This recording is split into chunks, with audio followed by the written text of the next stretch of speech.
desires, if not, restrained. Excellent. Where did you get that from? Anything else? Alina?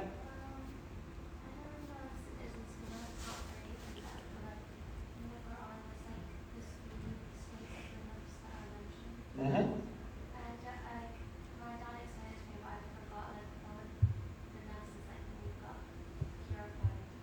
So this excellent, yeah. Huh?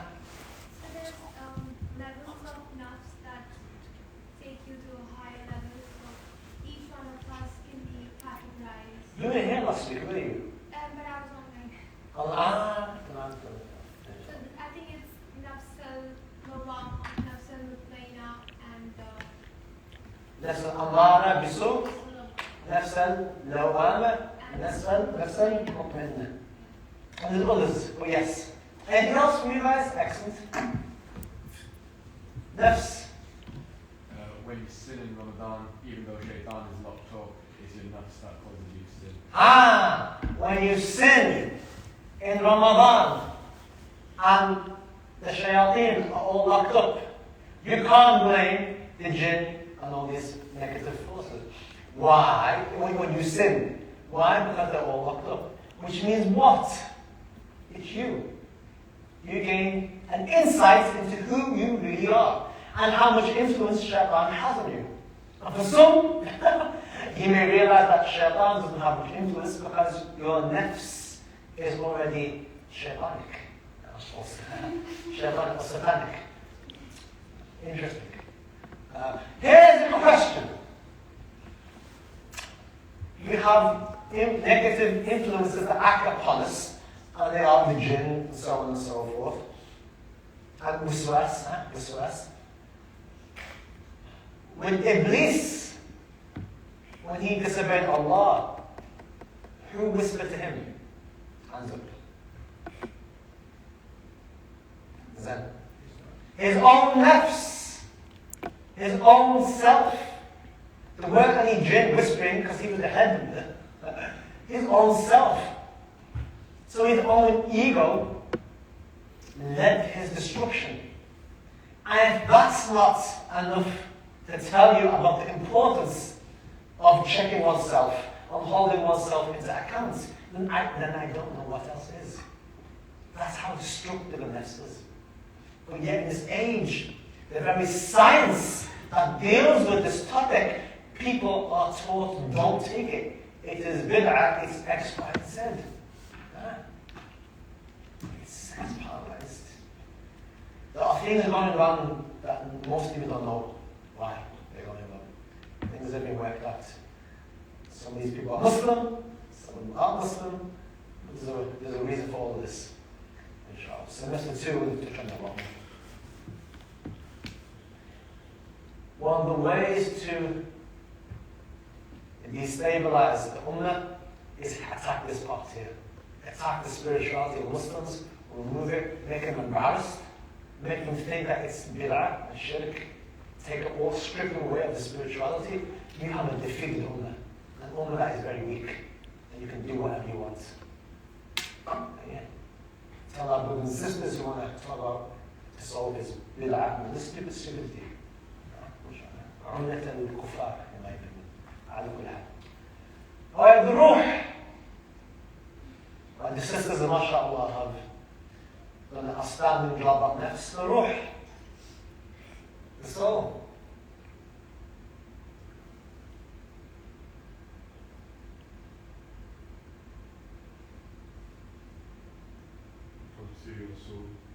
Huh?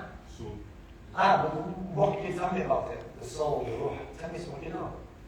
The soul and the body are two separate like entities. It is when you're dead, but when you're alive, it's not. But when you sleep as well, I think it's that your ruh is taken out when you're asleep. Anything else? You don't know a lot about it. Alright, yeah, because Allah says in the Quran, it's a fair, it's kind of left and explained. Sisters, you want to add anything?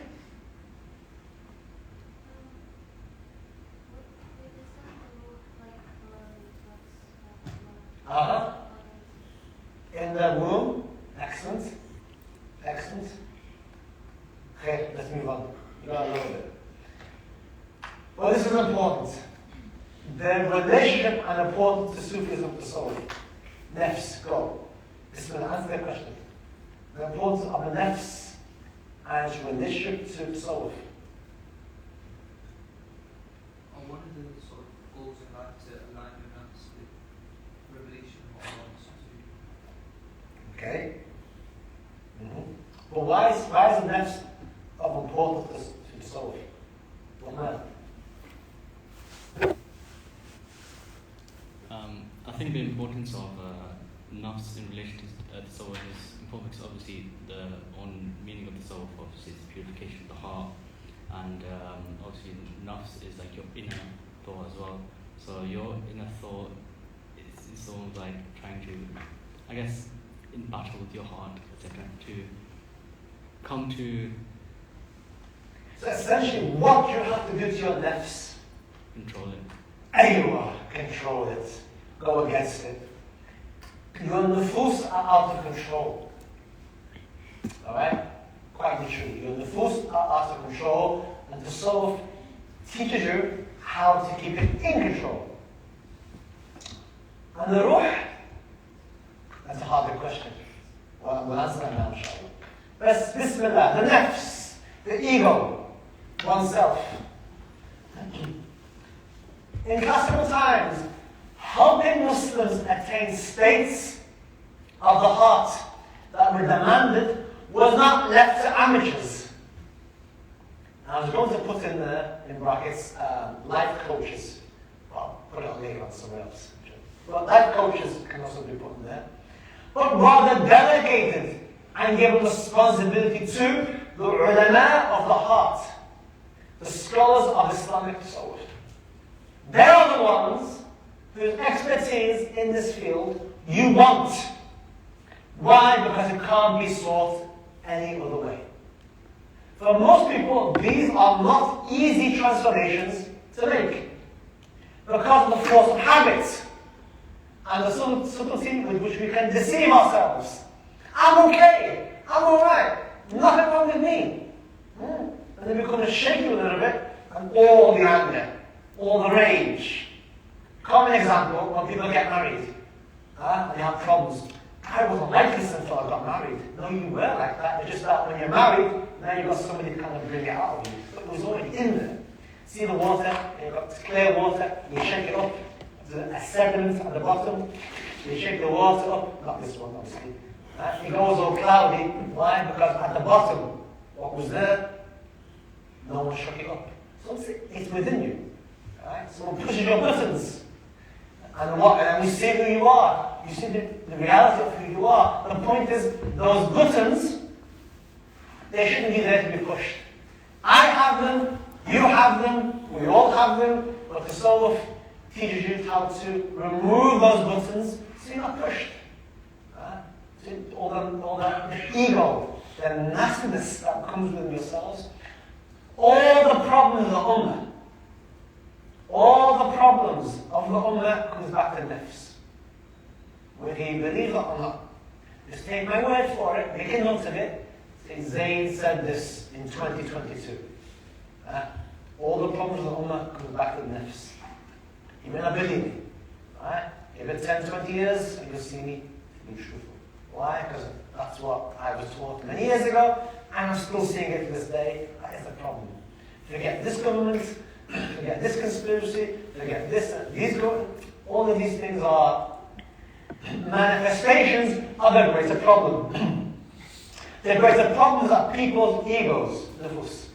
Whether that's political, whether it's in a marriage, whether it's friendships, whether it's in your own families, ice box, friend, whatever it may be. It's all ego. When things go wrong, it all comes back to nufus, people's nufus. Predominantly. But most of all, because each of us has the ego, the self, the me, which is called al nafs.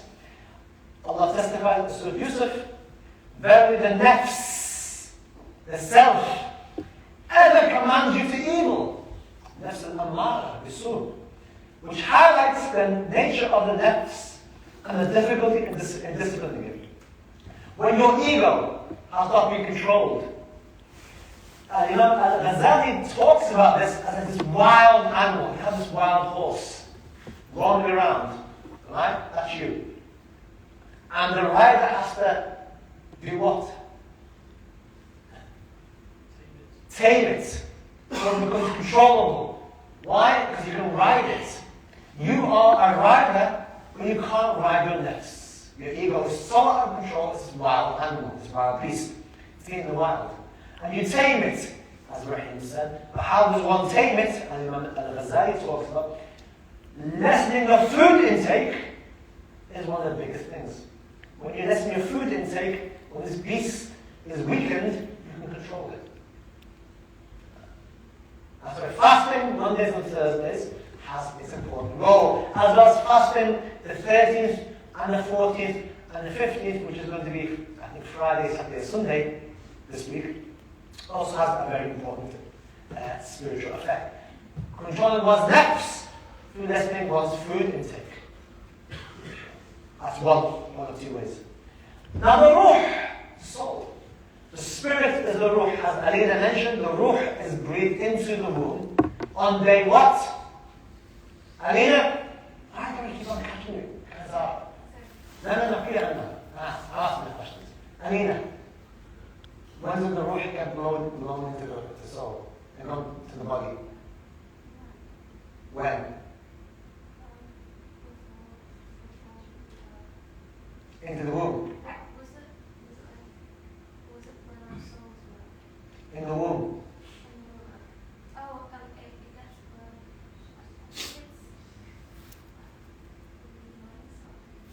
Anyway, 120 days is where the ruh gets blown into the womb. That's the hadith Imam Nawawi mentions in the 40 hadith. Interestingly, in the Shafi'i school, the opinion exists that terminating before 120 is permissible in the Shafi'i school for an abortion before 120. After 120, no. Because the ruh is there. The ruh. Before that, there's no soul. The Shafi'i say that before 120, if you terminate, obviously, husband's permission is also needed. But before 120, it's permissible because there's no ruh, no soul there. The Shafi'i. But the spirit of the ruh, the underlying essence of the human individual, which survives death. When you die, your soul does not die. The prophets are alive in their graves. Through what? Through the ruh. The souls are alive. The body dies, but in the Anbiya, the bodies don't die. But the ruh, the ruh is alive. The ruh is alive. It is hard to comprehend rationally being in part of the divine inspiration. As Allah says in the Quran, and they ask you about the spirit, the ruh, say the ruh of the spirit is the command of my Lord, and you have been given of knowledge only little. Nonetheless, Allah has not deemed it useful for you to know. If it was useful, Allah would tell you. It hasn't. Through His own wisdom. According to the early Islamic psychologists, the ulama of the Tasawwuf, the ruh is a non-material reality. You can't touch it. Which pervades the entire human body. But is centered where? Where is it centered? You can't talk that way. You can't talk. The heart. So the ruh, the soul, interestingly, is focused in the heart. That's fascinating. And there's a difference of opinion in that. Imam Al-Ghazali goes on this opinion that the ruh is based on the heart. Some thought that the ruh was based in the intellect, the mind, but it's not. It's in the heart, according to Imam Al-Ghazali. Fascinating. It represents that part of the human which is not of this world. Your ruh is not of this world, as Alina mentioned, or alluded to. Allah created all the souls, right? Before this world. I said, Alastu bi rabbikum, am I not your Lord? And we all said, Bala, yes. So it's not from this world, it's from the previous world. It represents that part of the human which is not of this world, and which connects him with his or her creator. And which, if he is fortunate, enables him to see God in the next world. Through your soul, you witness Allah. Again, continuing. When we are born, this ruh is intact. It's pure. As we are initiated when we go through the world into the distractions of this world, however, it is covered with rust, ran, of which Allah talks about in the Quran. This rust is made of two things, sin and distraction. Have you ever seen metal that has rust on it? What happens? It's covered, right? You can't see it. Metal that's completely rusted, you can't see the metal. And the same thing with your ruh and your heart. It's covered with rust. The rust of what? Of sin and distraction. The more sin you do, the more distraction, your heart becomes covered. And if your heart becomes covered, Allah looks towards the heart. Every time you sin, you know the hadith says what? What happens to the heart? Every time you sin? Blocked off. Because a black spot appears.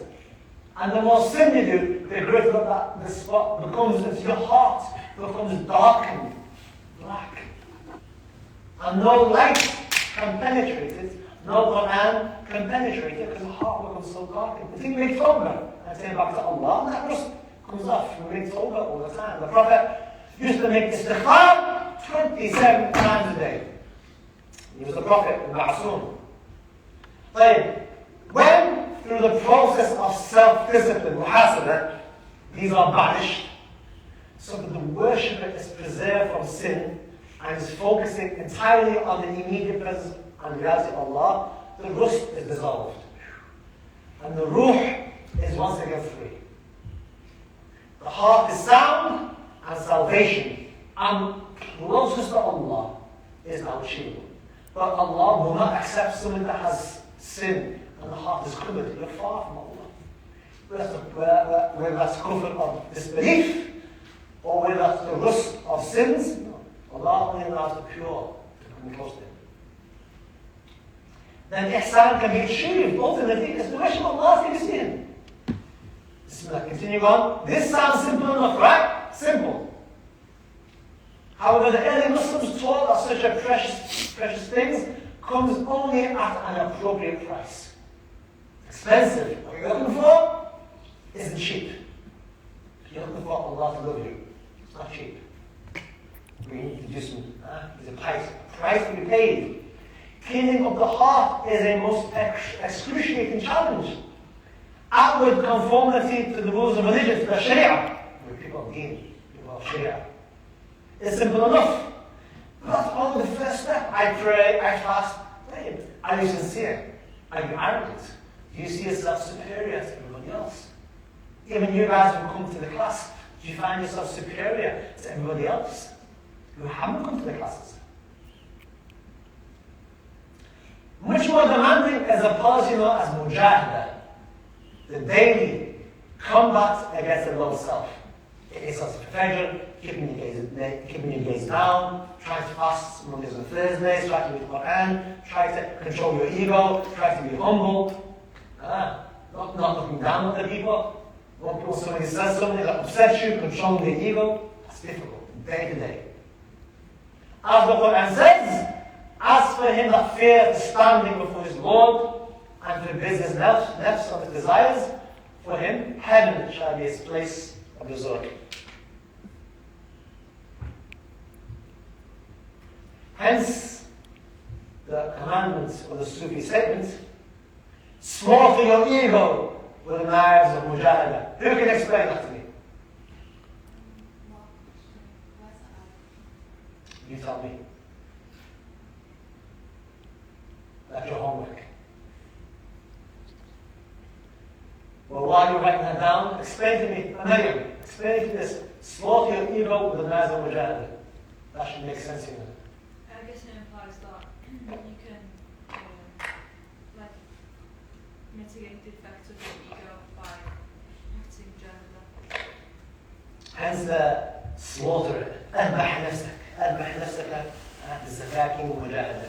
When you do mujahada, struggling at yourself, you're killing your ego. Someone shouts at you, you have to control yourself. It's hard, right? Someone shouts at you, you have to control it at your ego. Control your ego. When a member of the opposite sex who is very attractive to you walks by, we're told to do what? Lower your gaze. And make it difficult. Go against your ego. Someone comes up on TikTok, a member of the opposite sex, who looks pretty on your TikTok feed, on your Instagram, or whatever it may be. Lower your gaze. Hard. That's mujahid. Getting yourself a fajr. Fasting Ramadan. Qiyam al-layl, tahajjud. All these things. Controlling one's ego in one's character is difficult. Once the nafs is controlled, then the heart is clear, and the virtues proceed from them easily. Humility, love, mercy, compassion. These are things that are very abstract to many of us. They come from the heart. Someone may say, طيب, the madhabs, what do they say about tasawwuf? Bismillah Hassan, you can read. Because it's objective, is nothing less than salvation. This vital science has been consistently expounded by the great scholars of classical Islam. The reality is that the overwhelming majority of the classical scholars were actively involved in Sufism. Does that surprise you? How many of you, hands up? How many of you, is that surprising? You did not think that was the case, hands up. The overwhelming majority of classical scholars were actively involved in tasawwuf. Surprising. If you contrast that with what's being said today, there's something going on, right? If people they're saying, no, it's wrong, X, Y, and Z. Why would the majority of classical scholars? And I'm going to give you a lot of names. And you can go and do your own research. Is that not suspicious? Should that not raise your eyebrows a little bit? Should that not make you start to think, what's going on here? It doesn't make sense. Either I'm lying, or I'm misinformed, or they are misinformed. Maybe like, or that. How good are people?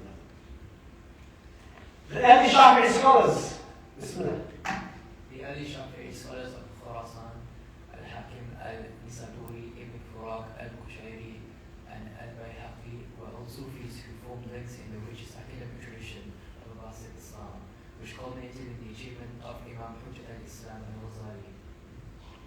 Ghazali himself, author of some 300 books, including the definitive rebuttals of Arab philosophy and the Ismailis, 3 large textbooks of Shafi'i fiqh, the best-known tract of Usul al-Fiqh, 2 works on logic, and several theological treatises. Also left us with the classical statement of Orthodox Sufism, the Ihya al-Din. That's the classical statement of Orthodox Sufism, Ihya al-Din. Alright, that's the pinnacle. Written over 1,000 years ago. The reason why it's mentioned all those books, this is a scholar who wrote at the highest levels, but also wrote about spirituality. To see that there's no break between knowledge, outward knowledge, and inward knowledge. And Al-Ghazali joined them both together. A book of which Imam Nawawi remarked, Ihya al-Din, he said, were the books of Islam were to be lost, excepting the only Ihya, it would suffice to replace them all. Imam Nawawi says that all the books of Islam are lost, apart from the Quran, for example, and Hadith. And only the Ihya Din was the only book that we had, it would suffice. That's Imam Nawawi, the great scholar who wrote the 40 Hadith, and other books. Alright, what do the schools of madhabs say about it? This is very important because what do the ulama of Sharia say? Bismillah. Abu Hanifa, listen to the statements. If it were not for 2 years, I would have perished. Listen to Imam Abu Hanifa. For 2 years, I accompanied Sayyidina Ja'far as-Sadiq, and I acquired spiritual knowledge that made me a Gnostic, a Arif billah. A Arif billah. Gnostic means al-ma'rifah, knowledge, deep knowledge of Allah. That's what he said, Imam Abu Hanifa. MashaAllah. For 2 years, I would have perished. Which are these 2 years? I accompanied Sayyidina Ja'far as-Sadiq, and I acquired spiritual knowledge. This is the great Imam Abu Hanifa. And he is huwa man huwa. MashaAllah. Tell you something. Imam Malik, we've heard this statement before, and this statement is powerful. Whoever studies fiqh and didn't study tasawwuf will be corrupted. In that case, we have a lot of corrupt people. People who don't look at spirituality, tasawwuf, and to clean the heart, and don't look at it in the way that's been and recorded, and just focus on outward knowledge. We have very corrupt people. And this day and age we do. We have a lot of corrupt speakers, talkers, and some scholars who are corrupt. To be honest. Al-Ghazali talked about ulama al-akhirah or ulama al-dunya. That's why there's scandals. People do things and they're caught out. Why are they caught out? Because they're, spiritually purified. And you have the tasawwuf, but not the sharia, that's a heretic. I would argue the first is more popular, is more well known than the second. And whoever combines them both will reach the truth, like he did. It's the statement from the Salaf. Imam Shafi'i. I accompany Sufi people and I receive from them three knowledges: how to speak, how to treat people with leniency and a soft heart. And they guided me in the way of Sufism.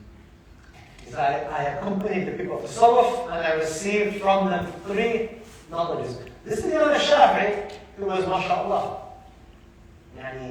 knowledgeable already. I gave three knowledges that I didn't have before. How to speak. Which you knew how to speak, in the deeper sense. How to speak. It does not mean how to be polite. It's how to talk to people with understand if Allah is talking. That's what he's talking about. Alright? When you're talking to people, it's Allah. La hawla wa la quwwata illa billah. But he sees Allah in everything. And ta'abud Allah. How to treat people with leniency and a soft heart. And they guided me in the ways of tasawwuf. In other words, he's saying his heart wasn't soft. When the people of tasawwuf, the space of the heart, they taught him.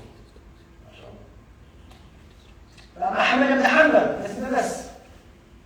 Oh my son, you have to sit with the people of Sufism, because they are like a fountain of knowledge, and they keep the remembrance of Allah in their hearts. They are the ascetics, and they have the most spiritual power.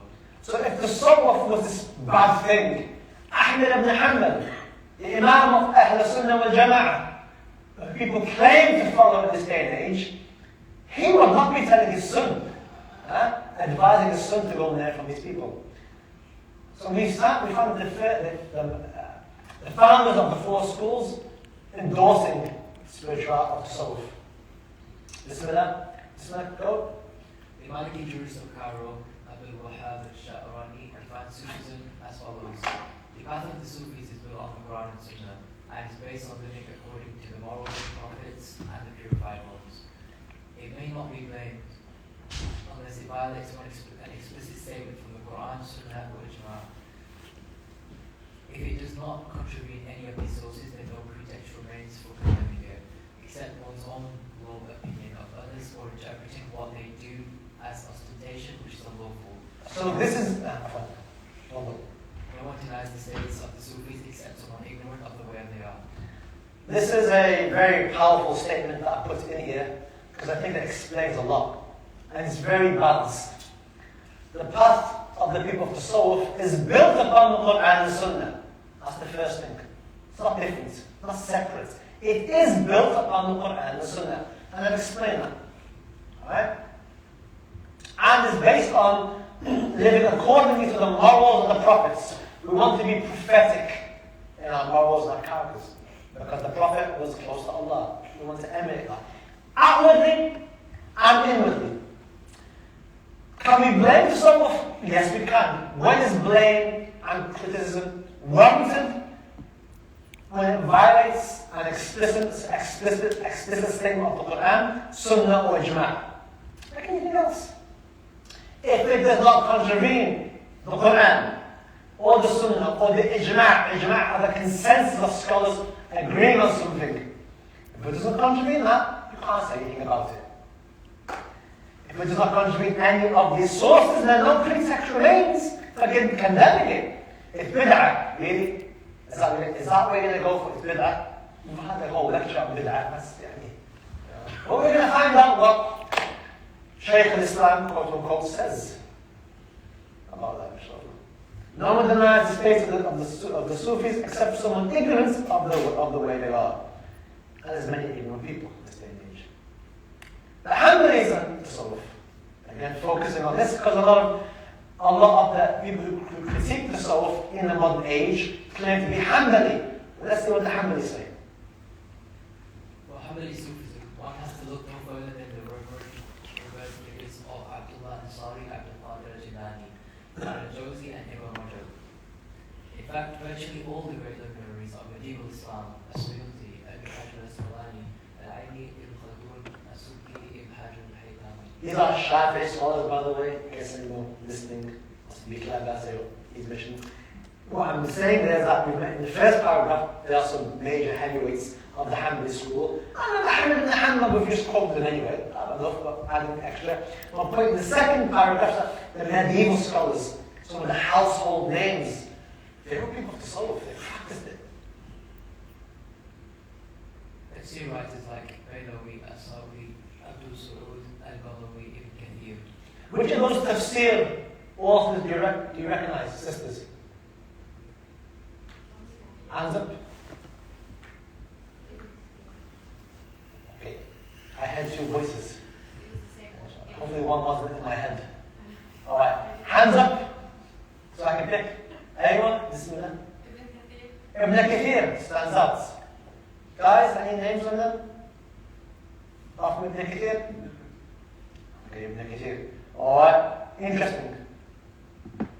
In Aqidah, Al-Taftazani, Al-Nasafi, Al-Razi, who also has a tafsir, Fakhr Razi, tafsir al-Kabir, I think, massive tafsir book. Again, all wrote in support of Sufism. I imagine some of you don't know these names, but these are heavyweight names. These are massive names. They are authority. Their name, a quote by any of these scholars is an authority in classical Sunni Islam, if you know anything about classical Islam. Indeed, many composed independent works of Sufi inspiration. The ulama of the great dynasties of Islamic history, including the Ottomans and the Mongols, were deeply infused with the Sufi outlook, regarding it as one of the most central and indispensable of Islamic sciences. How many of you watched that Turkish program? What's it called? Yeah, that one. How many of you seen it? You watched it? Seriously? Which one? The non-romantic one. Huh? Yeah, that one. Yeah? You've seen it, right? Right? Brothers, have you seen that program? That TV series? Yeah? I'm not going to repeat that again. That program, right? How many of you have noticed the influence of spirituality in that? Tasawwuf, it's very clear. Very clear. Muhyiddin Sheikh al-Akbar, Muhyiddin ibn Arabi, if you know anything about him, he's advising him. That's history. And everyone's watching it, this is really great. Like I'm trying to pretend that there's no Tasawwuf in there. It's not kind of contradictory to me. It's history. Why are we whitewashing history? Why are we hiding this? Why, really, you have to ask ourselves, why are people hiding this? You're like, is it true or not true? Are you seeing it? Exactly. Jubair, wake up. Why are people trying to hide this? Why are people trying to pretend that it's not part of history? It's there. We've nearly finished, don't worry. Alright, famous scholars who were people of Tasawwuf, long list. Muhammad, Ibn Abidin. If you know anything about the Hanafi school, that book, Hashid Ibn Abidin, Ar-Rajul al-Mukhtar, is the authoritative book in the Hanafi school. Alright? And the main fatwa, except for the subcontinent, go to that book. Sheikh Islam Zakaria Ansari, great scholar, again, names you're probably not familiar with. Imam Ibn Tariq al-Eid, Al-Izz ibn Abd al-Salam. Who is Al-Izz ibn Abd al-Salam? What did we talk about him? What did he mention in terms of bid'ah? He came up with that. He was a person of usul al-fiqh. Okay? All the scholars here, Imam al-Ghazali, Imam al-Nawawi, someone who would 100,000 hadith by memory, al-Mundhari, Zabidi, al-Manawi, Jalali al-Suyuti, Subki, and these Shafi'i scholars, you know anything about Shafi'i fiqh? These are major names. Imam al-Rafi'i, Ibn Hajar al-Haytami, al-Marwari, Ahmad ibn Naqib al-Misri, who wrote Umd al-Salik, and many others. What did Imam Nawawi and Tasawwuf say? Imam Nawawi is somebody who is household name. Most Sunni Muslims will have at least one of his books at home. The 40 Hadith, or Riyadh al-Salihin, or something else. What did he say? Imam Nawawi's attitude towards Sufism is plain from his work, Bustan al-Arifin, which has been translated on the subject, as well as a reference to al-Qushayri's famous Risala al-Qushayriya through his own Kitab al-Adhkar. Excellent book. It's called Kitab al-Adhkar by Imam Nawawi. Really thick book, being translated recently. Excellent book to have. Kitab al-Adhkar by Imam Nawawi. The fact, this is interesting, the fact that 15 out of 17 quotations about people of Tasawwuf. So Imam Nawawi has a large commentary that he never finished.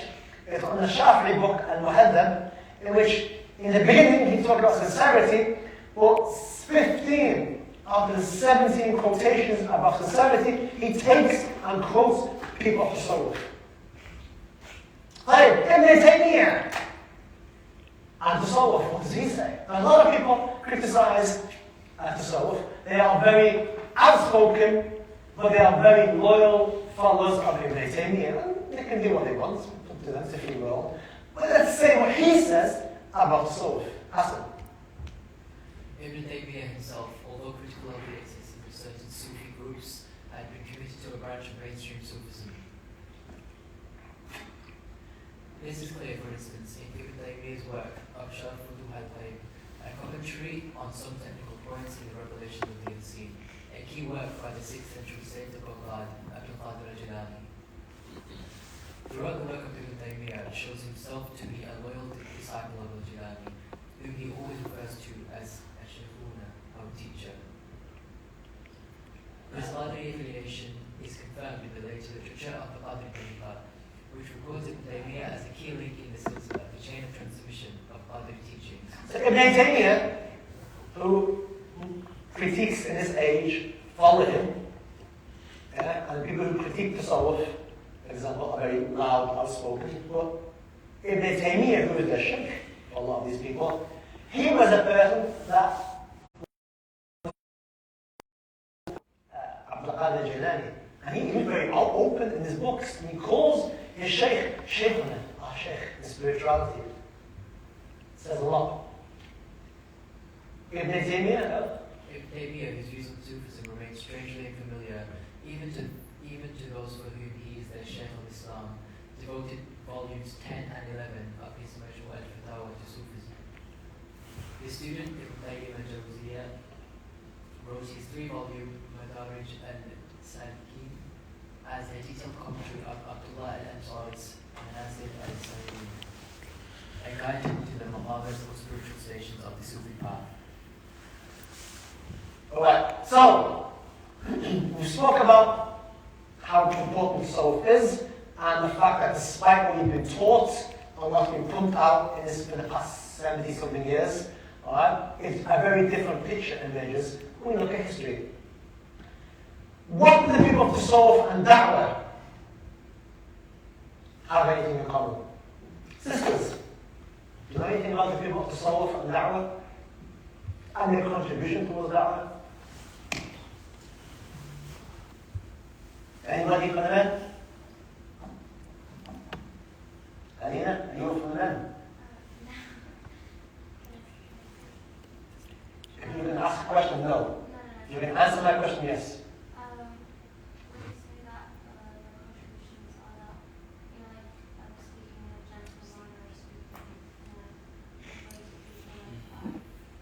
Yes? And the effect of that was what? You know anything about history? Influence Indonesia and Malaysia. A lot of influence. When you put your hand up in it, so don't like that. A lot of people. Do you know the amount of people that became Muslim historically, traced by who brought them to Islam, the people of Tasawwuf? That's fine. There's a friend of mine. He met a non-Muslim. He was a Christian missionary. And he's been funded. My friend told me that this guy, he's a Christian missionary, he's been funded to do a PhD on the people of the Tasawwuf and the success of Da'wah historically. Why? Because he realized that they're successful. He's been funded as well to do that PhD. Why is a Christian missionary learning that? And why are we so pathetically behind on this topic? Why are we so pathetic? Really, just really getting non-Muslims are realizing the history, our history. We know nothing. And then we're going to criticize it as well. Oh, so with this. Come on, don't be a salad. Really, don't be pathetic. Read history. Don't be so pathetic that non-Muslims are knowing more about you than you know about your faith, about your history. Or the next day, people who do not know that they've done anything will never do anything. Right. Further confirmation of the Islamic legitimacy of the Tasawwuf is supplied by the enthusiasm of its exponents for carrying Islam beyond the boundaries of the Islamic world. The Islamization process in India, Africa, and Southeast Asia was carried out largely at the hands of the wandering Sufi teachers. Among the Sufis whose missionary work Islamized entire regions are such men as the Sheikh Muhammad Ma'ruf and the Qadi Sheikh Awais al-Barawi, whose efforts spread Islam westward and inland from East African coast. The Alawis of Hadramaut, the Yemenis. Why do you think Indonesia, largest population of Muslims, some say 2/3 of them, is it 2/3 of the Muslim population or something? No, 2/3 of the world's population of Muslims. At that time they became Muslim through them. That's what I been told. The Alawis of Hadramaut, the Habaib, whose da'wah resulted in countries in the Far East, Indonesia. We have Indonesians here. True, is that true or not true? Am I making this up? No. Malaysia, Brunei, as well as parts of Africa, Kenya, and parts of India. Who's Bangladeshi? Yeah. But, how did Islam come to Bangladesh? Do you know the name? Sister, do you know the name? Shah Jalal. I'm from Yemen. He's a person of Tasawwuf. Fact. Inspiration of Tasawwuf. Took Islam. There's a lot. In fact, this missionary is doing a PhD to work out. His PhD is focused now on not the past, but some the effect of the people of Tasawwuf, because Sheikh talks about that PhD, in this age. They're realizing something. They're seeing there's an issue. They're seeing they want to know more. So we're pretending we don't know anything. Alright, how about this topic? What can you tell me here? Abbas, what can you tell me?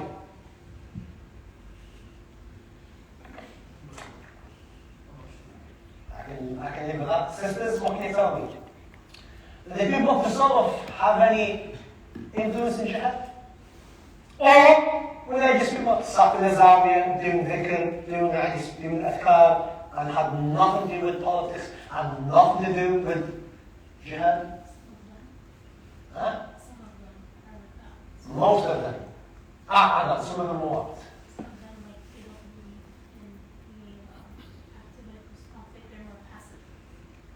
Yes and no. Yes and no. Alright? Good question. Ask at the end. It's a good question. What's your name? Sharuk. Ask that question at the end. That says more detail. Yes and no. Historically, are you ready for this one? Among the Sufis who aided Islam with the sword.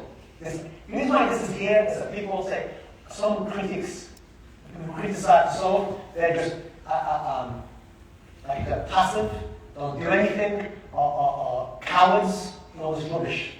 If that's the case, well, let's see.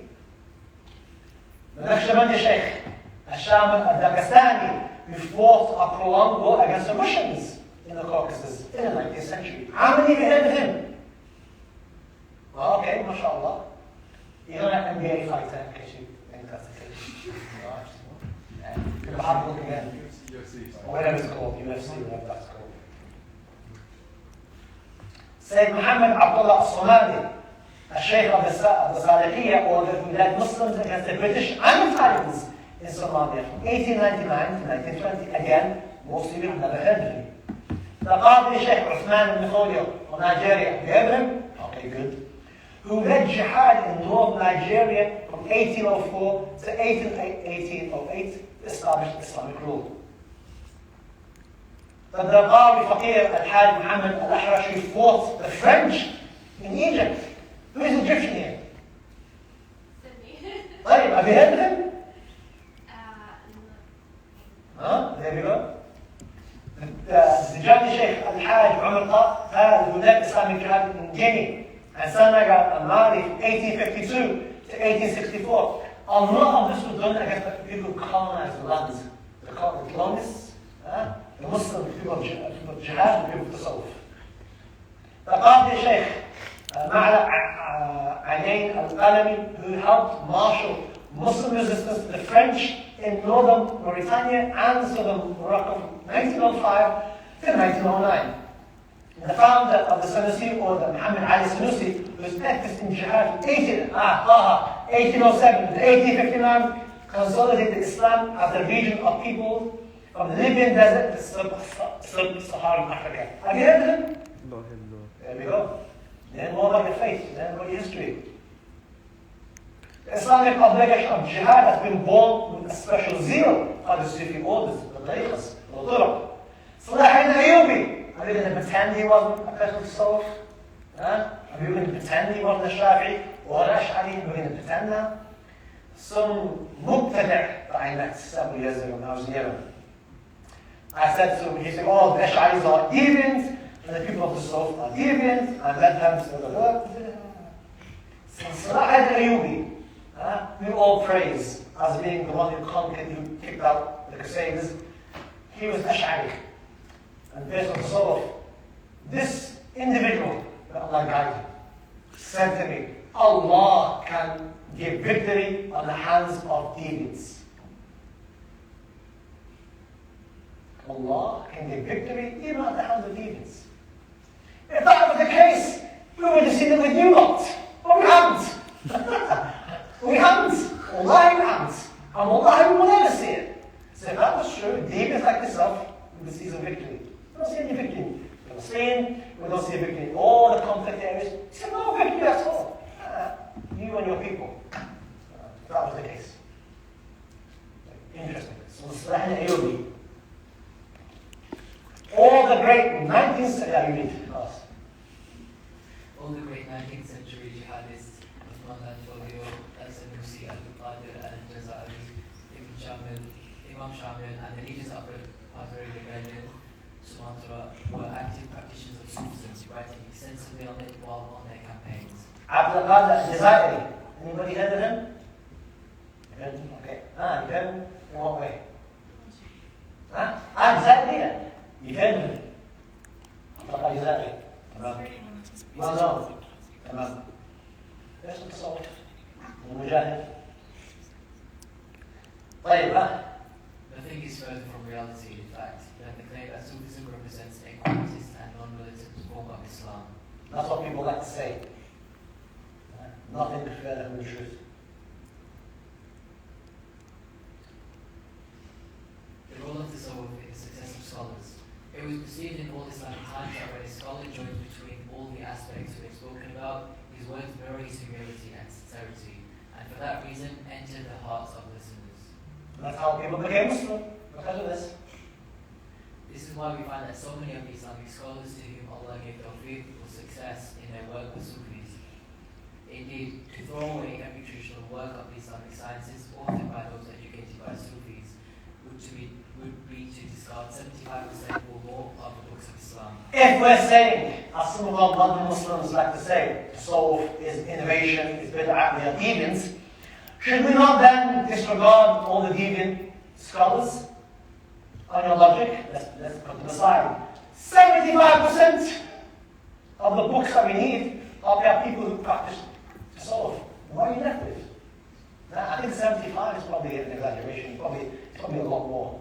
It's under-exaggerated. It's a lot more than that. Like, listen to that. For all the reasons I've mentioned, tasawwuf was accepted as an essential part of the Islamic religion by the ulama of this ummah. And the proof of this is often the famous scholars of Sharia sciences who had the high education of tasawwuf. Among them, all these scholars who are going to mention all, I'm not going to mention every name because we don't have time.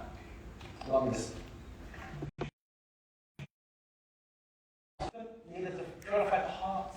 And this was the reason that the ulama as a whole did not judge Sufism to be a bid'ah down through the ages of Islamic civilization, but rather recognized it as a sign of ikhlas and sincerity, so urgently needed by every Muslim.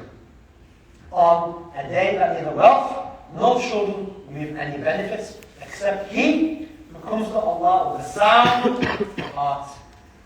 Surah 26:59. Alright, criticisms, we'll go very quickly through this. Hassan?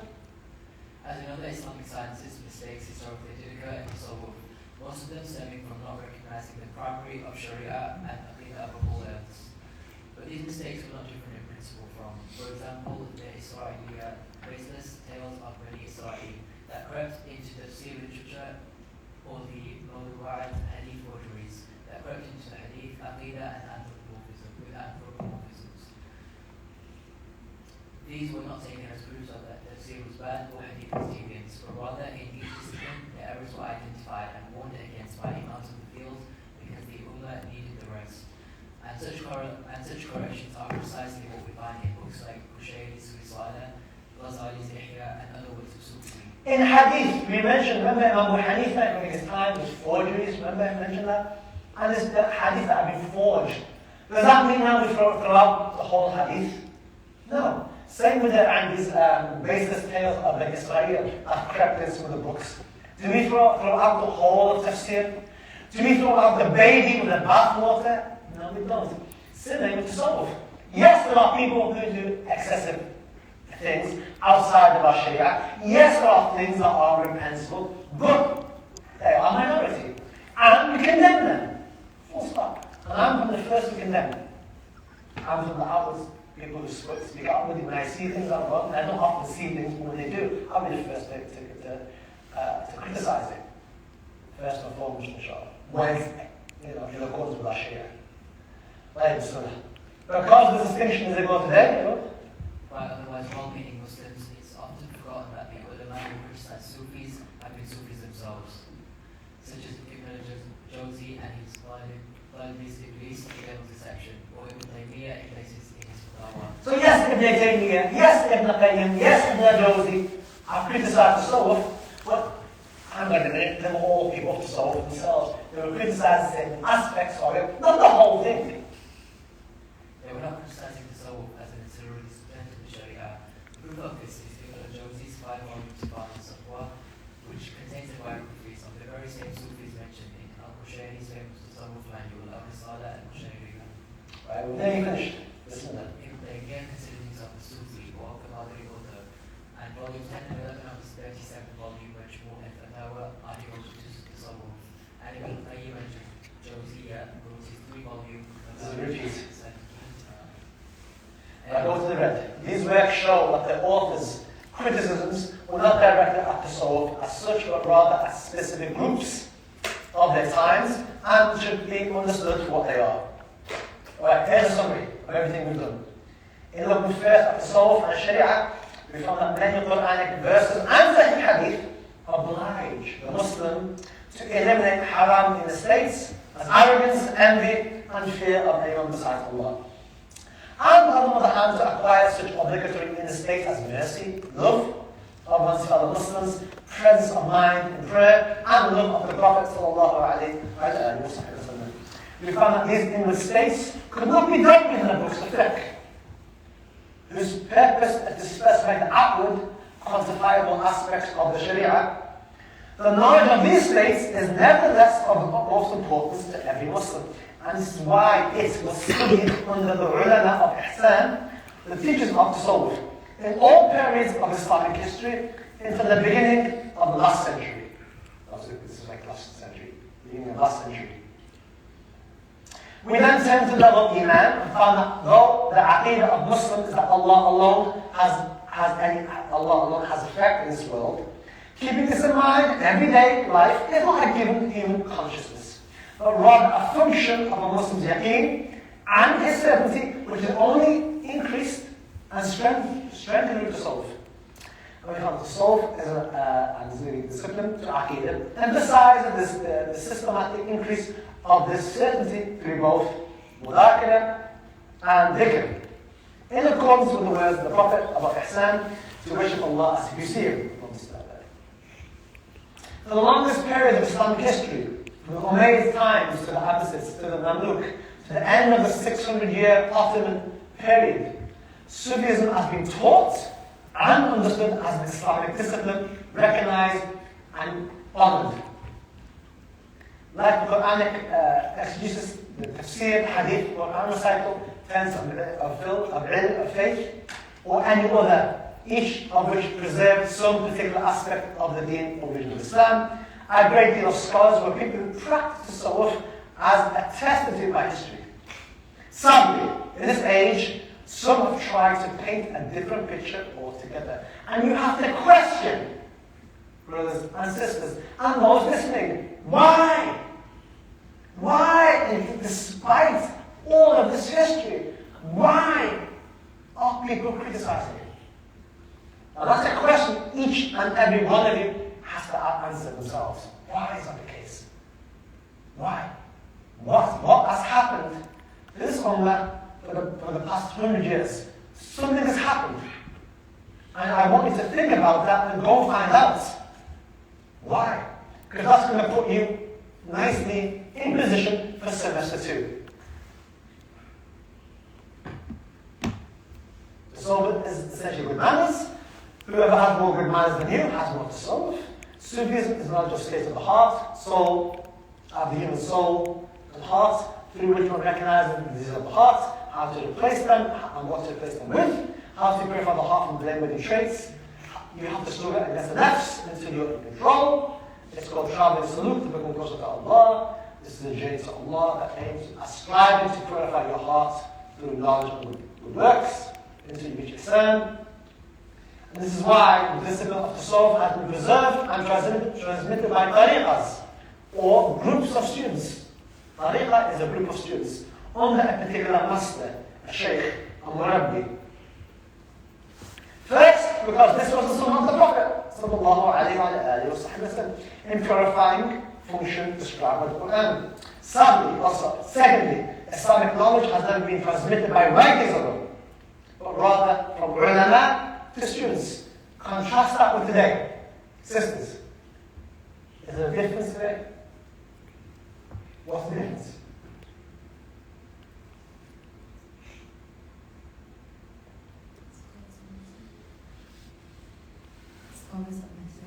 The scholars of this science and this, they're there. They are there. They're a lot more obscure. But the point is what? Writing alone, a book alone, is not going to help you get in this state. You can't. You have to attach yourself to a sheikh who he himself has reached this level.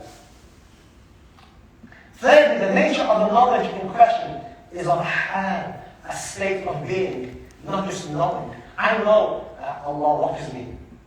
But how do I get into a state where that's my conscious state, 24/7? And ta'abud Allah ka'annaka tara. How do you do that? Through tasawwuf. Hence requires it to be taken from a succession of living masters back to the Prophet. I thought masters because they've mastered their souls. They've mastered their egos. There's no ego there at all. You attach yourself to that particular individual and follow him, class, you'll be like them. For the sheer range and number of the states of heart required by the revelation, effectively make imitation of the personal example of a teacher the only effective means of transmission to purify yourself. Attach yourself to a sheikh. This is why we're going to talk about the sheikh, the murid, and tariqa. Bismillah Hassan. We've nearly finished, inshallah, we'll have a Q&A at the end. This is a sheikh, a master who himself instructed the path and can transform. life coaches are not examples. Traditions exist. I knew I was putting it somewhere. I'll leave it there. Life coaches are not examples. I'm sorry. And people get upset at me. These life coaches that you pay ridiculous amounts of money to, they have a lifelong, what's it called? Lifelong, and with all due respect, you don't look like a person who has reached Allah. With respect. I don't see that. And people can disagree. My opinion, it's my opinion. Conditions exist that the Sheikh must have. We'll talk about next week, condition of the Sheikh.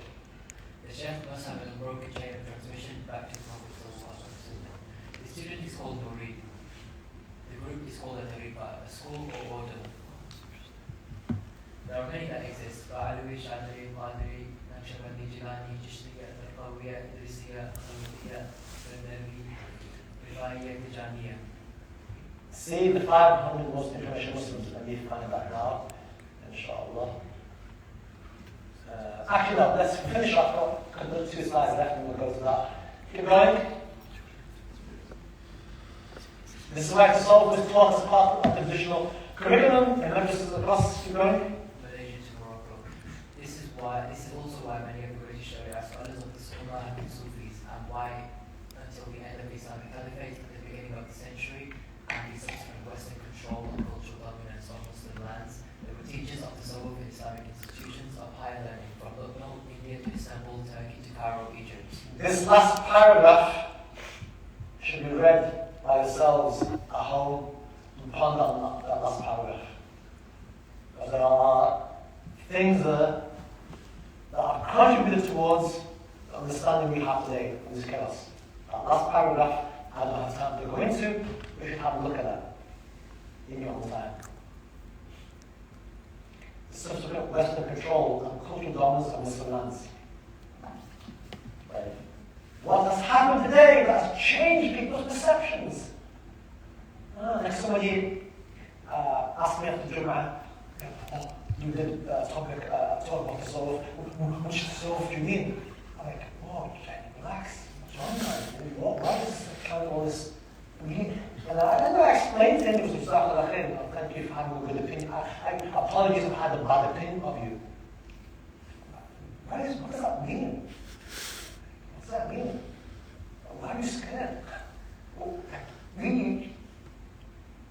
Amazing, it really is amazing. What's being done to this ummah as detestable as it is, it's remarkable what they've done to the ummah. And what the Muslims have allowed them to do, and what the Muslims have helped them do. It's remarkable. But there you go. The ummah was defeated not from outward but from inward. Semester 2 we're not talking about that. And what has been the effect of our ummah? Hassan? What's the effect of this, people moving away from the traditions? What's the effect of the ummah? Separation of Muslims. What else? The defeat of the Muslims. And the rise of people who are enemies of Islam. You know what we're doing? Through this. Divide and conquer. Allah Most High says, these are all things. Okay? Who does not want Allah to love you? Who does not want to see with the sight of Allah, that sees with the hand of Allah, metaphorical, and with his foot and so on? Who does not want all of that? Have your perception of the soul changed? Hands up. Really? Seriously? Is that it? Seriously. Right. Sister at the back, what perception has changed? My knowledge of Sufism was very limited, and now I know what it actually means. Now it's unlimited. Yes. Inshallah. Specifically Orthodox Sufism that we spoke about today. Of course. I'm only talking about Orthodox here. Somebody else had a hand up? Right? Luqman, did you have your hand up? Yes. What has changed? So my perceptions of Sufism has changed because obviously I have a more developed understanding in terms of history and what the four Imams